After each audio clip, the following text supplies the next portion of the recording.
Hello मित्रांनो, तुमचं माझ्या चॅनलवर हार्दिक स्वागत आहे. बुद्ध आणि त्यांचा धम्म हा डॉक्टर बाबासाहेब आंबेडकर लिखित ग्रंथाचा आज आपण 8वा भाग पाहणार आहोत. या भागात बुद्ध आणि त्यांच्या पूर्वकालीन काय स्थिती होती, जसं की वेद होते, ब्राह्मणिके ग्रंथ होते आणि महान तत्त्वज्ञानी कपिल यांच्या सांख्य तत्त्वज्ञान पण होतं. या सांख्य तत्त्वज्ञानाचा भगवान बुद्धावर फार मोठा प्रभाव होता.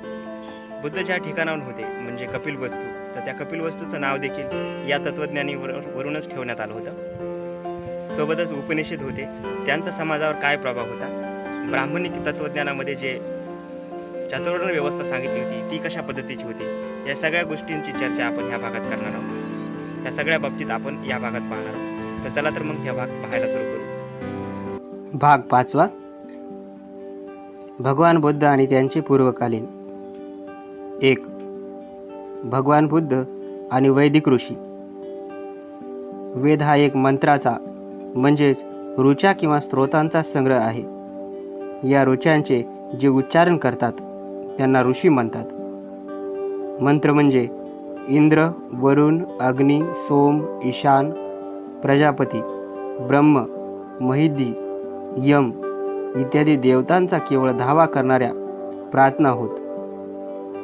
या प्रार्थना शत्रूविरुद्ध सहाय्य करण्यासाठी, धनप्राप्तीसाठी, भक्तांकडून अन्न, मांस आणि मद्य यांचा नैवेद्य स्वीकारण्याची विनंती करण्यासाठी केलेल्या प्रार्थना होत. वेदांमध्ये फारसे तत्त्वज्ञान नाही, परंतु काही वैदिक ऋषींनी रचलेल्या कविता आहेत. त्यापैकी काही तात्विक स्वरूपाच्या कल्पना आहेत. या वैदिक ऋषींची नावे येणीप्रमाणे: अधमर्शन, प्रजापती परमेष्ठी, ब्राह्मणस्पती किंवा ब्रह्मस्पती, अनिल, दीर्घतमा, नारायण, हिरण्यगर्भ आणि विश्वकर्मा. या वैदिक तत्ववेत्यांपुढील मुख्य समस्या येणेप्रमाणे होत्या. हे जग कसे उत्पन्न झाले, वस्तूंची निर्मिती कशी झाली, त्यांचे ऐक्य व अस्तित्व का आहे, त्यांची निर्मिती कोणी केली आणि पालन कोणी केले, जग कशापासून निर्माण झाले आणि ते कुठे विलीन होणार आहे. अगमशन म्हणतो की जग तपस्यापासून म्हणजे उष्णतेपासून निर्माण झाले. तपस हेच निर्मितीक्षम तत्व होय. त्यापासून धर्म आणि सत्य यांचा जन्म झाला. त्यांच्यापासून रात्र उत्पन्न झाली. तमसापासून पाणी निर्माण झाले आणि पाण्यापासून काळाची उत्पत्ती झाली. काळापासून चंद्र आणि सूर्य, स्वर्ग आणि पृथ्वी, आकाश आणि प्रकाश यांचा जन्म झाला आणि दिवस व रात्र यांची व्यवस्था निर्माण झाली. ब्रह्मस्पतीने असतपासून सतची उत्पत्ती होते असा सिद्धांत गृहीत धरला. त्याने असत या शब्दाचा अर्थ अनादि अनंत असा सांगितला. सत हे मूलतः असतापासून उत्पन्न झाले. संपूर्ण सतचा मूलाधार असत हेच होते. भावी सतचा मूलाधार सध्याचे असत हेच आहे. प्रजापती परमश्रेष्ठीने असतपासून सत निर्माण झाले काय या प्रश्नापासून सुरुवात केली. त्यांचे म्हणणे असे की या प्रश्नाचा प्रस्तुत विषयाशी काहीच संबंध नाही. त्यांच्या मते अस्तित्वात असलेल्या सर्व वस्तूंचे मूळ पाणी हे होय. परमश्रेष्ठीने जडत्व आणि चेतना यात भेद केला नाही. त्यांच्या मते पाणी एका स्वाभाविक तत्वानुसार स्वतःचे रूपांतर वेगवेगळ्या वस्तूंमध्ये करून घेते. या तत्वाला काम किंवा स्वैच्छिक इच्छा असे नाव त्याने दिले. अनिल हा आणखी एक वैदिक तत्ववेत्ता होता. त्याच्या मते वायू हेच मूलतत्व होय. त्याच्यात स्वाभाविक चैतन्य शक्ती असते. त्याच्यात निर्मितीक तत्व निसर्गतच असते. दीर्घतमा याने सांगितले की सर्व प्राणी मात्र शेवटी सूर्यावर अवलंबून असतात. स्वतःच्या स्वाभाविक अंतशक्तीमुळे स्वर्ग मागेपुढे हालचाल करून सरकत असतो. सूर्य करड्या रंगाच्या पदार्थाचा बनलेला असतो आणि विद्युत व अग्नी ही देखील त्याप्रमाणेच बनलेली असते. सूर्य, विद्युत व अग्नी या पदार्थात पाण्याचे बीजांकरण असते. पाणी हे वनस्पतीचे बीज होय. याप्रमाणे दीर्घतमा याचे विचार होते. नारायणाच्या मतानुसार पुरुष म्हणजेच परमेश्वर या जगाचे आदी कारण होय. सूर्य, चंद्र, पृथ्वी, पाणी, अग्नी, वायू, अंतरिक्ष, आकाश, क्षेत्र, ऋतू, पक्षी, सर्व पशु, मानवाच्या सर्व जाती आणि सर्व मानवीय संस्था यांची उत्पत्ती पुरुषापासूनच झालेली आहे. हिरण्यगर्भाच्या सिद्धांतानुसार हिरण्यगर्भ हा परमश्रेष्ठी आणि नारायण यांच्या मध्यभागी होता. हिरण्यगर्भ म्हणजे सुवर्णगर्भ बीज, हिलाच विश्वाची महान शक्ती मानले जाते. इतर सर्व शक्तींची आणि ऐहिक व पारलौकिक जीवांची उत्पत्ती हिच्यापासूनच झाली. हिरण्यगर्भचा दुसरा अर्थ अग्नी. सौरमंडळ नावाचे या विश्वाच्या उत्पत्तीचे तत्व अग्नीपासूनच बनलेले आहे. विश्वकर्म्याच्या सृष्टीमध्ये अस्तित्वात असलेल्या सर्व वस्तूंचा मूळ पदार्थ पाणी होय आणि त्यापासून हे सर्व जग निर्माण झाले आणि संचरण हा त्याचा स्वभाव धर्म होय असे समजणे योग्य नव्हे. विश्वकर्म्याच्या दृष्टीने ते असमाधानकारक आहे. पाणी हा जर मूळ पदार्थ असेल तर पाणी अस्तित्वात कसे आले आणि पाण्याचे स्वतःमध्ये चैतन्य शक्तीची निर्मिती कशी केली आणि पृथ्वी, आप, तेज इत्यादी शक्ती, अन्य नियम इत्यादी सर्व काही कसे उत्पन्न झाले हा प्रश्न आपल्यापुढे शिल्लक राहतोच. विश्वकर्म्याच्या मते असे होते की पुरुष हा सर्वांचा मूलाधार होय. पुरुष हाच आदी आहे आणि अंतही होय. तो या दृश्य विश्वाच्या पूर्वीपासून आहे. या सर्व वैश्विक शक्ती अस्तित्वात येण्यापासूनच तो अस्तित्वात होता. एकट्या पुरुषाने हे विश्व निर्माण केले आणि कार्यान्वित केले. पुरुष केवळ एक आहे आणि एकमेव आहे. तो अज म्हणजे जन्म नसलेला म्हणजे स्वयंभू आहे आणि या जगात अस्तित्वात असलेल्या सर्व वस्तू त्याच्यातच वास करीत असतात. तो सर्वज्ञ आणि सर्व शक्तिमान असा आहे. तो निर्माता आणि संहारकर्ता आहे. जनक म्हणून त्याने आपल्याला उत्पन्न केले आणि धर्मराजाप्रमाणे संहारक या नात्याने अस्तित्वातील सर्व वस्तूचा अंत कसा होणार हे त्याला माहीत आहे. भगवान बुद्धांना सर्वच वैदिक ऋषी आदरणीय वाटले नाहीत. त्यांच्यापैकी केवळ 10 वैदिक ऋषींनाच त्यांनी अति प्राचीन आणि मंत्राचे खरेखुरे जनक मानले. परंतु मानवाची नैतिक पातळी उंचावणारे असे त्या मंत्रामध्ये त्यांना काहीही आढळले नाही. त्यांच्या मते वेद हे ओसाड वाळवंटाप्रमाणे निष्प्रयोजन आहे. म्हणून भगवान बुद्धांनी वेदापासून काही शिकता येईल किंवा त्याच्यापासून काही ग्रहण करता येईल अशा योग्यतेचे मानले नाही. म्हणून भगवान बुद्धांनी वेद मंत्र बाजूला सारले. त्याचप्रमाणे वैदिक ऋषीच्या तत्वज्ञानात त्यांना सामाजिक मूल्याबद्दल काहीही आढळले नाही. निसंदेह ते ऋषी सत्य प्राप्त करून घेण्यासाठी धडपडत होते. ते त्याला अंधारात शोधत होते, परंतु तो त्या सत्याप्रत पोहोचले नव्हते. त्यांचे सिद्धांत म्हणजे तर्कशास्त्राचा किंवा वस्तुस्थितीचा आधार नसलेल्या केवळ कल्पना होत. त्यांचा तर्कशास्त्र किंवा यथार्थ गोष्टीशी काहीच संबंध नव्हता. तत्वज्ञानात त्यांनी जी भर घातली तिच्यामुळे कोणत्याही सामाजिक मूल्ये निर्माण झाली नाहीत. म्हणून वैदिक ऋषीचे तत्वज्ञान निरुपयोगी समजून त्यांनी ते टाकून दिले. 2. तत्ववेत्ता कपिल. भारतवर्षातील प्राचीन तत्ववेत्त्यात कपिल हा अग्रगण्य होता. त्याचा तत्वज्ञानाविषयक दृष्टिकोन अनुपम होता. तो केवळ एक तत्वज्ञ म्हणून नव्हता तर एक दार्शनिक वर्ग असावा असे त्याचे स्थान अद्वितीय होते. त्याच्या तत्वज्ञानाला सांख्य तत्वज्ञान म्हणून ओळखले जाई. त्यांच्या विचारातील मूल तत्वाचे स्वरूप थक्क करून टाकणारे होते. सत्याला पुराव्याचा आधार पाहिजे. सांख्य तत्वज्ञानाचे हे पहिले तत्व होय. पुराव्याखेरीज सत्य असूच शकत नाही.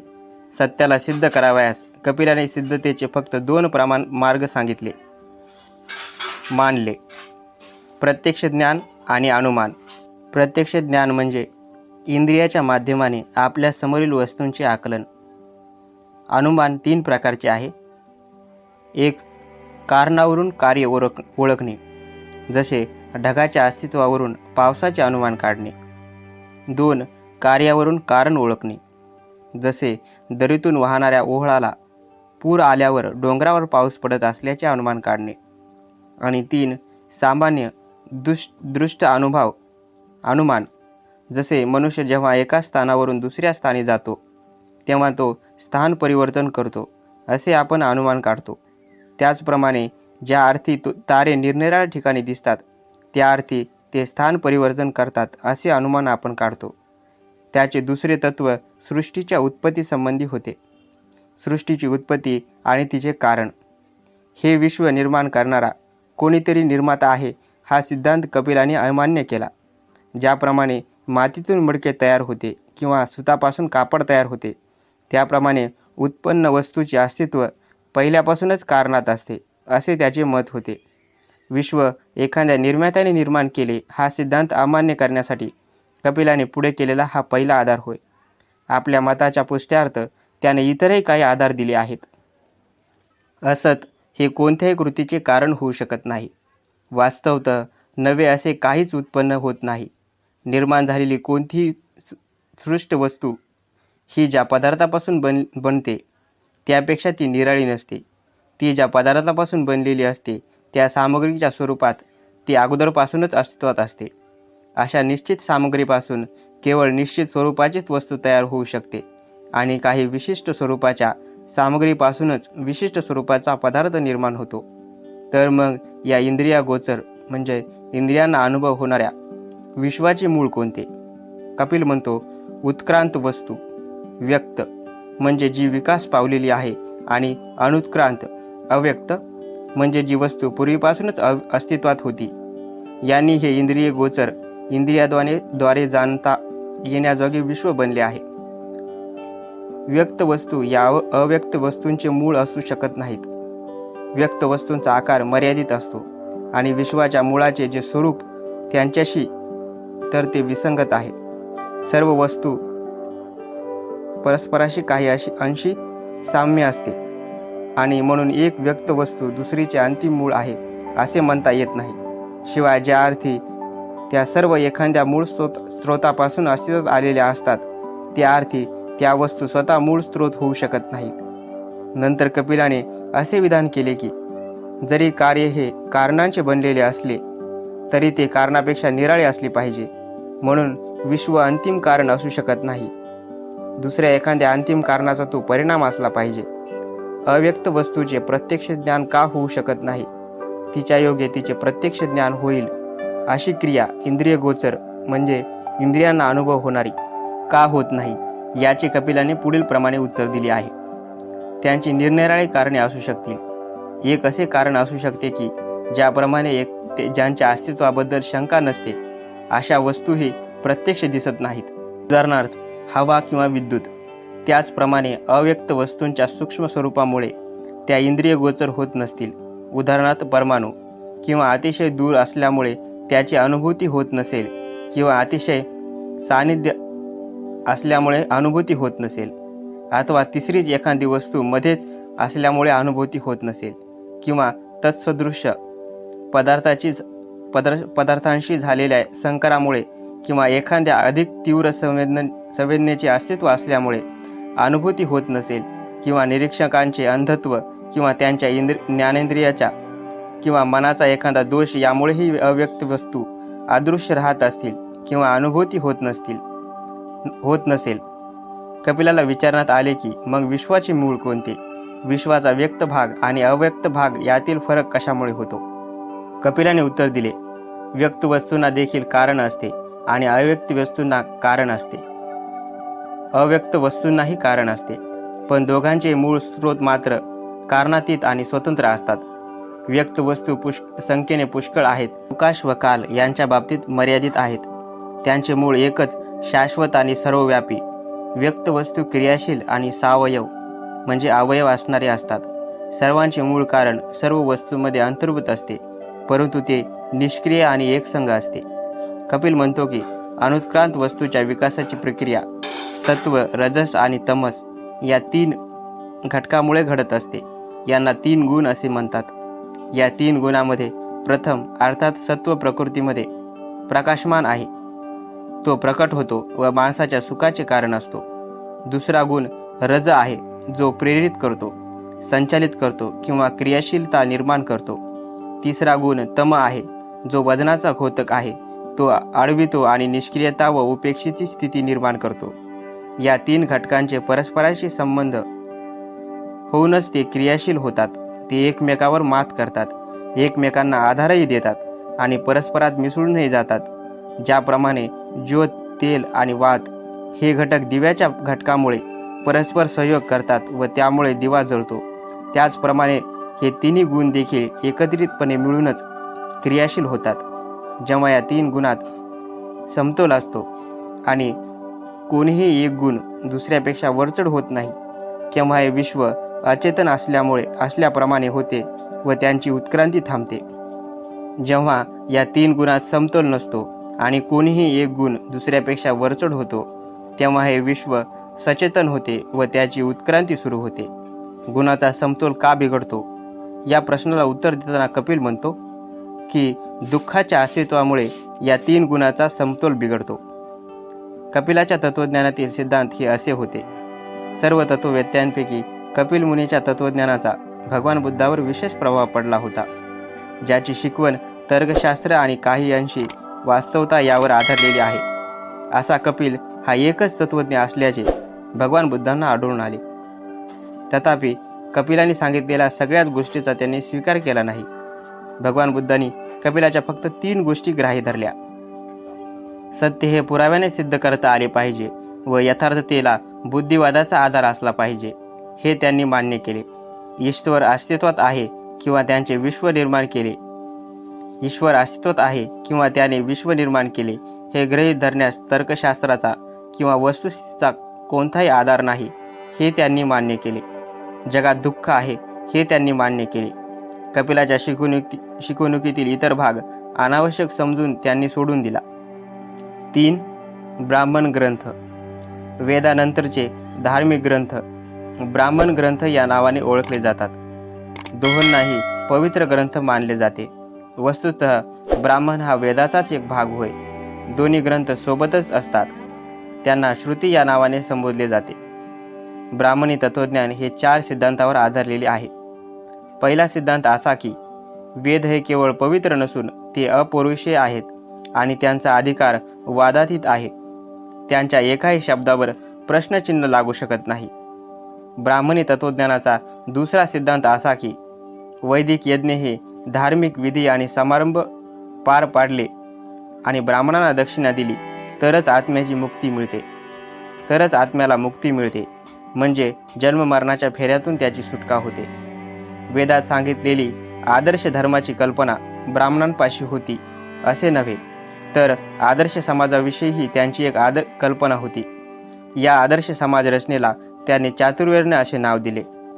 चातुर्वर्णाची कल्पना वेदात सांगितलेली आहे आणि ज्या अर्थी वेद हे वादातीत आहेत आणि वेदाच्या अधिकाराबद्दल कोणीही प्रश्न करू शकत नाही, त्या अर्थी समाज रचनेची चातुर्वर्ण पद्धती सुद्धा बंधनकारक आणि वादातीत आहे व ती तर्कातीत आहे. ही समाज पद्धती काही विशिष्ट नियमावर आधारलेली आहे. पहिला नियम असा की समाज 4 वर्णात विभागला गेला पाहिजे. 1. ब्राह्मण, 2. क्षत्रिय, 3. वैश्य आणि 4. शूद्र. दुसरा नियम असा की या वर्णात सामाजिक समता असू शकत नाही. वर्गवार विषमतेच्या नियमाने ते परस्पराशी बांधले गेले पाहिजेत. सर्वांच्या वर ब्राह्मण असले पाहिजेत. ब्राह्मणाच्या खालोखाल पण वैश्याच्या वर क्षत्रिय, क्षत्रियांच्या खालोखाल परंतु शूद्राच्या वर वैश्य आणि शूद्र हे सर्वांच्या खाली असले पाहिजेत. हक्क आणि अधिकार यांच्या बाबतीत या 4 वर्णात समानता असू शकत नव्हती. हक्क व अधिकार याचा उपयोग वर्गवार विषमतेच्या नियमानुसारच होऊ शकत होता. ब्राह्मणाला त्यांच्या इच्छेप्रमाणे हवे असतील ते सर्व हक्क आणि अधिकार प्राप्त होते, पण ब्राह्मणांना जे हक्क व अधिकार मिळत ते क्षत्रियांना मिळत नसत. त्याला वैश्यापेक्षा जास्त हक्क व अधिकार मिळत. वैश्याला शूद्रापेक्षा अधिक हक्क व अधिकार असत, पण क्षत्रियाला मिळणारे हक्क व अधिकार त्याला मिळत नसत. आणि जेथे शूद्राचा प्रश्न आहे तेथे शूद्राला अधिकार तर नव्हतेच, त्यांच्याकरिता एवढेच पुष्कळ समजले जात होते की 3 वरिष्ठ वर्गांना न दुखविता कसे तरी जगता यावे एवढाच त्याला अधिकार होता. चातुर्वर्णाचा तिसरा नियम व्यवसायाच्या विभागणी संबंधी व जीविकेच्या साधनासंबंधी होता. अध्ययन, अध्यापन आणि धार्मिक विधी करणे हा ब्राह्मणांचा व्यवसाय होता. क्षत्रियांचा व्यवसाय लढाई करणे, मारणे, मरणे हा होता. व्यापार हा वैश्यांचा व्यवसाय होता आणि 3 वर्गाची सेवा करणे हा शूद्रांचा व्यवसाय होता. निरनिराळ्या वर्णांना दिलेले व्यवसाय हे खास त्या वर्णासाठी होते. प्रत्येक वर्ण केवळ स्वतःचाच पेशा करू शकत असे. एका वर्णाच्या व्यवसायात दुसऱ्याला शिरता येत नसे. चतुर्वर्णाचा चौथा नियम हा शिक्षणाच्या हक्कासंबंधी होता. चतुर्वर्णाच्या पद्धतीनुसार शिक्षणाचा हक्क ब्राह्मण, क्षत्रिय व वैश्य या पहिल्या 3 वर्णांनाच होता. शूद्रांना शिक्षणाचा हक्क नाकारण्यात आला होता. चातुर्वर्ण्याच्या या नियमाने शिक्षणाचा हक्क केवळ शूद्रांनाच नाकारण्यात आला नव्हता, तर ब्राह्मण, क्षत्रिय आणि वैश्य या वर्णातील स्त्रियांना देखील तो नाकारण्यात आला होता. आणखी एक 5वा नियम होता. या नियमानुसार माणसाचे आयुष्य 4 आश्रमात किंवा भागात विभागले गेले होते. पहिल्या आश्रमात ब्रह्मचार्य आश्रम म्हणत, दुसऱ्याचे नाव गृहस्थाश्रम असे होते, तिसऱ्याला वानप्रस्थाश्रम आणि चौथ्याला संन्यास अशी नावे होती. पहिल्या आश्रमाचे उद्दिष्ट अध्ययन व शिक्षण हे होते. दुसऱ्या आश्रमाचे उद्दिष्ट वैवाहिक जीवन जगणे हे होते. तिसऱ्या आश्रमाचे उद्दिष्ट माणसाला वनवासी जीवनाशी परिचित करणे, ग्रहत्याग न करता कौटुंबिक बंध तोडून टाकणाऱ्या जीवनाची ओळख करून देणे हे होते. चौथ्या आश्रमाचे उद्दिष्ट माणसाला ईश्वराचा शोध घेण्यास व त्याच्यात विलीन होण्यास समर्थ करणे होते. या आश्रमाचे फायदे फक्त 3 वरिष्ठ वर्गांच्या पुरुषांनाच घेता येत असत. पहिला आश्रम शूद्र व स्त्रिया यांच्यासाठी वर्जित होता. त्याचप्रमाणे चौथाही आश्रम शूद्र व स्त्रियांना वर्जित होता. चातुर्वर्ण्य नावाची अशी होती की ईश्वरकृत आदर्श समाज रचना, जिला चातुर्वर्ण्य असे नाव देण्यात आले होते. ब्राह्मणांनी या नियमाला आदर्शाचे स्वरूप दिले आणि या गोष्टीची पूर्ण सावधगिरी घेण्यात आली की त्यात कुठल्याही पळवाटा किंवा उणिवा न ठेवता तो आदर्श प्रत्यक्षात उतरविला जावा. ब्राह्मण तत्वज्ञानातील एक चौथा सिद्धांत कर्मवाद होय. हा आत्म्याच्या जन्म मरणाच्या फेऱ्याचा सिद्धांताचा एक भाग होता. ब्राह्मणाचे कर्मवादाचे तत्वज्ञान हे पुनर्जन्म घेऊन जेव्हा आत्मा नव्या देहात प्रवेश करतो तेव्हा तो कुठे जातो या प्रश्नाला दिलेले उत्तर होय. यावर ब्राह्मणी तत्वज्ञानाचे उत्तर असे की हे माणसाच्या पूर्वजन्मातील कृत्यावर अवलंबून असते. दुसऱ्या शब्दात सांगायचे म्हणजे ते त्याच्या पूर्वजन्मीच्या कर्मावर अवलंबून असते. ब्राह्मणी तत्वज्ञानातील पहिल्या सिद्धांताला भगवान बुद्धाचा तीव्र विरोध होता. वेद हे अपौरुषी आहेत व त्याचा अधिकार वादातीत आहे हे त्याचे म्हणणे भगवान बुद्धांनी नाकबूल केले. त्यांच्या मते अपौरुषीय व वादातीत अशी कोणतीही गोष्ट असू शकत नाही की चूक होण्याच्या शक्यतेच्या परिघात नसेल. कोणत्याही गोष्टीची फेर तपासणी आणि फेरविचार करण्यास विरोध नसावा, कारण कोणतीही गोष्ट अंतिम सत्य असू शकत नाही. माणसाने सत्य, यथार्थ सत्य समजून घेतले पाहिजे. भगवान बुद्धाच्या मते विचार स्वातंत्र्य सर्वात महत्त्वाची बाब होती आणि सत्य शोधून काढण्याकरिता विचार स्वातंत्र्य हा एकमेव मार्ग आहे अशी त्यांची खात्री होती. वेद अपौरुषीय आहेत असे मानणे याचा अर्थ विचार स्वातंत्र्याला संपूर्ण नकार देणे असा होतो. या कारणामुळेच ब्राह्मणी तत्वज्ञानाचा वरील सिद्धांत भगवान बुद्धांना अत्याधिक अप्रिय होता. ब्राह्मणी तत्वज्ञानातील दुसऱ्या सिद्धांतालाही त्यांचा तितकाच विरोध होता. यज्ञ करण्यामध्ये काही तथ्य नसल्याचे त्यांना मान्य होते, परंतु खरा यज्ञ आणि खोटा यज्ञ यात त्यांनी भेद केला. दुसऱ्याच्या हितासाठी स्वहिताचा त्याग करणे हा खरा यज्ञ होय असे त्यांनी मानले. वैयक्तिक स्वार्थासाठी कोण्या देवाला प्रसन्न करण्यासाठी एखाद्या पशुचा बळी देणे हा त्यांच्या मते खोटा यज्ञ होय. ब्राह्मणाचे अधिकांश यज्ञ हे बहुधा देवाला संतुष्ट करण्यासाठी पशुचे बळी देऊन केलेले यज्ञ असत. अशा यज्ञाचा खोटा यज्ञ म्हणून त्यांनी धिक्कार केला. आत्म्याला मुक्ती मिळावी या उद्देशाने जरी असे यज्ञ होत असतील तरीही त्यांना ते मान्य नव्हते. यज्ञाविरुद्ध असलेले लोक ब्राह्मणांचा उपवास करून म्हणत, पशुचा बळी देऊन जर एखाद्याला स्वर्गप्राप्ती होत असेल तर शीघ्रतर स्वर्गात जाण्यासाठी त्याने स्वतःच्या बापाचाच बळी का देऊ नये. भगवान बुद्ध या विचाराशी सर्वथा सहमत होते. यज्ञाचा सिद्धांत भगवान बुद्धांना जेवढा तिरस्करणीय वाटत होता तेवढा चतुर्वर्ण्याचा सिद्धांतही त्यांना नापसंत होता. चतुर्वर्ण्याच्या नावाने ब्राह्मणी धर्माने ज्या प्रकारची समाजरचना त्यांना सर्वथा अप्राकृतिक समाजरचना वाटली, तिच्यातील वर्गरचना सक्तीची आणि जुलमी होती. विशिष्ट वर्गाच्या मतलबानुसार तयार केलेली अशी ही ती समाजरचना होती. मोकळा आणि स्वतंत्र समाज त्यांना पसंत होता. ब्राह्मणाची चातुर्वर्ण पद्धती ही कधीही न बदलणारी कायमस्वरूपाची अशी समाजरचना होती. एकदा ब्राह्मणाच्या घरी जन्म झाला की तो कायमचा ब्राह्मण, एकदा क्षत्रियाच्या घरी जन्म झाला की तो कायमचा क्षत्रिय, एकदा वैश्याच्या घरी जन्म झाला की तो कायमचा वैश्य आणि एकदा शूद्राच्या घरी जन्म झाला की तो कायमचा शूद्र, अशी ही समाजरचना व्यक्तीच्या जन्मावरून प्राप्त झालेल्या दर्जावर आधारलेली होती. या व्यवस्थेत माणसाचे मोठ्यात मोठे पापकर्म त्याला त्याच्या उच्च दर्जाला कमी करत नसे आणि त्याचे मोठ्यात मोठे पुण्यकर्म देखील कोणास वरचा दर्जा देत नसे. या दृष्टीने त्याच्या सद्गुणाला काहीही किंमत नसे. ना कुणाची पूजा होती, ना विकासाला त्या समाजरचनेत स्थान होते. विषमता, ना गुणाचीही पूजा होती, ना विकासाला त्या समाजरचनेत स्थान होते. विषमता ही प्रत्येक समाजात असते, पण ब्राह्मणी धर्मात तिचे स्वरूप अगदी निराळे होते. ब्राह्मणांनी ज्या विषमतेच्या सिद्धांताचा प्रचार केला ते त्या समाजाचे अधिकृत धर्मतत्व होते. ती असमानता समाजावर अशीच आपोआप स्थापित झालेली नव्हती. ब्राह्मणी धर्माचा समतेवर विश्वासच नव्हता. वस्तुतः समतेला त्याचा विरोध होता. ब्राह्मणवादाचे केवळ विषमतेने समाधान झाले नाही. वर्गवार विषमता हे त्याचे सार होते. क्रमिक असमानता हा त्याचा प्राण होता. समाजात सुसंवाद आणि मेळ निर्माण करण्याची गोष्ट तर दूरच राहो, पण ही वर्गवार विषमता समाजात चढत्या प्रमाणात द्वेष आणि उतरत्या प्रमाणात तिरस्कार निर्माण करील. म्हणजे एक जण खाली, दुसरा त्याचे वर, तिसरा त्याहून वर आणि चौथा सर्वात वर, याप्रमाणे क्रमिक घृणेची भावना तयार करील आणि त्याचप्रमाणे खालच्या वर्गात द्वेषाची भावना तयार करीत असून ती अखंड कलहाचे कारण होईल, असे भगवान बुद्धांना वाटले. 4 वर्णाचे व्यवसाय देखील निश्चित केले गेले होते. व्यवसायाची निवड करण्याचे स्वातंत्र्य कुणालाही नव्हते. त्याशिवाय हे व्यवसाय काम करण्याची कुशलता किंवा सामर्थ्य यावरून निश्चित करण्यात आले नव्हते, तर ते जन्मावरून निश्चित केले गेले होते.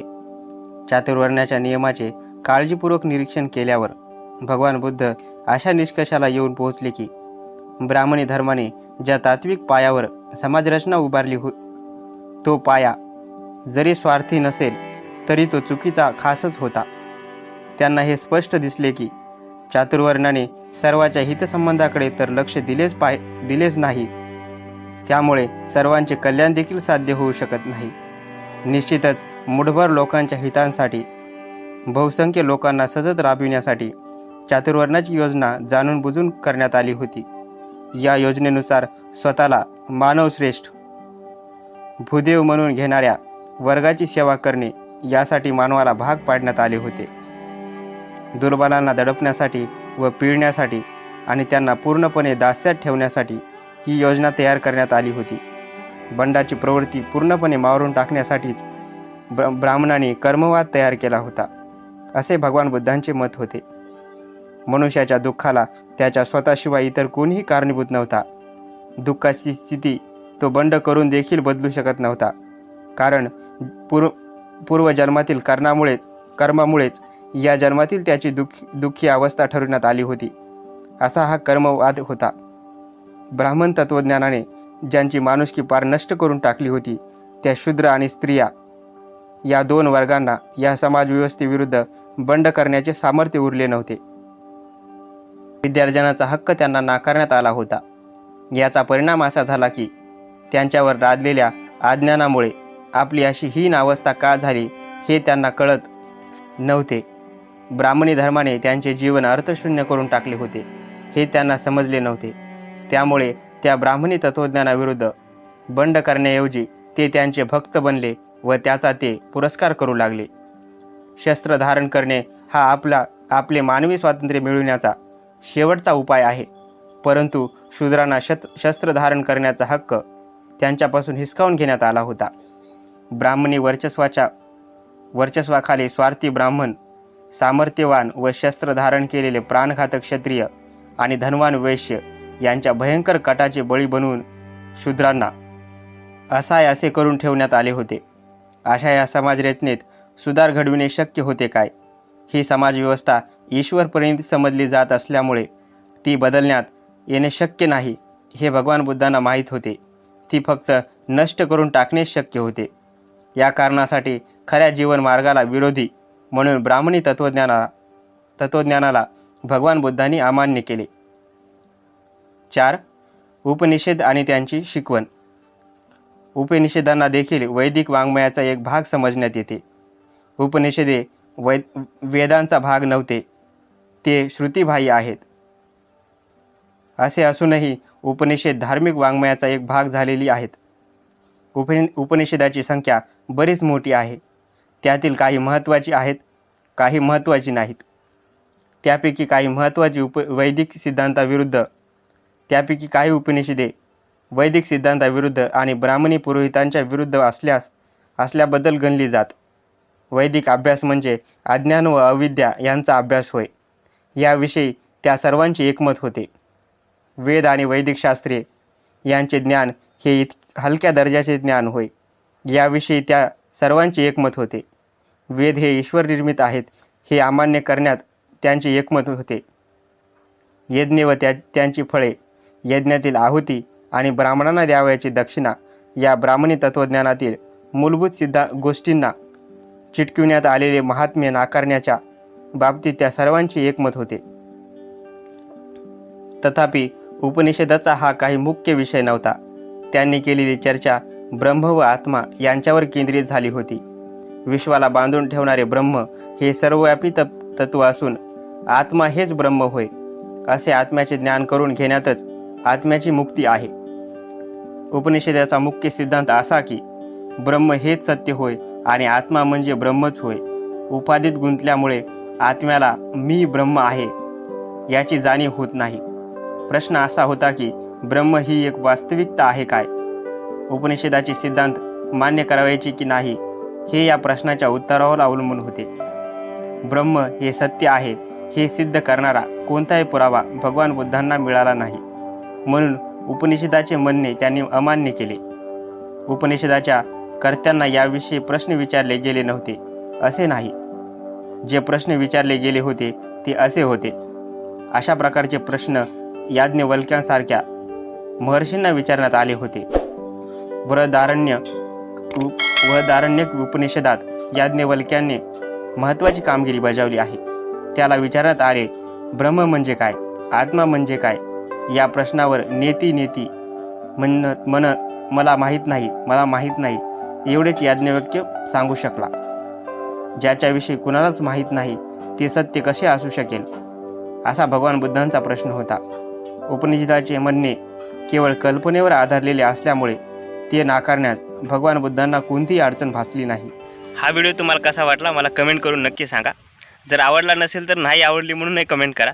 काही चुका असतील तर चुका देखील सांगा. आवडला असल्यास लाईक करा, शेअर करा तुमच्या सर्व मित्रांसोबत. आणि या चॅनलवर जर पहिल्यांदा आले असाल तर सबस्क्राईब केल्याशिवाय जाऊ नका. व्हिडिओ पूर्ण पाहिल्याबद्दल तुमचे मनापासून धन्यवाद. तर भेटूयात पुढच्या व्हिडिओत. Thank you so much.